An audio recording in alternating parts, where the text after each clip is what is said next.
नबी करीम सल्लल्लाहु अलैहि वसल्लम ने फरमाया, आयशा खाना तो लाओ। सैयदा आयशा खाना लाई तो रसूल करीम अलैहिस्सलाम से अर्ज करते हुए, सोने सिरका ही है और मेरी तबीयत का भी नहीं बना जिस तरह का मैं इसको बनाना चाहती थी। सिरके का कुछ मैंने बनाया है लेकिन मैं अपनी मर्जी का नहीं बना सकी।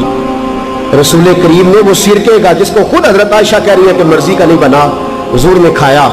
हजरत आयशा फरमाती है, इतने मजे से खाया कि जैसे बड़ी आला गिज़ा हो।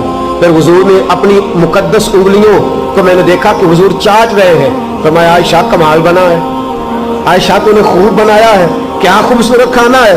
हजरत आयशा फरमाती है, कभी मैंने खाना बनाया हो, कभी ऐसा नहीं हुआ कि मेरे रसूल ने मेरे खाने में ऐब निकाला हो।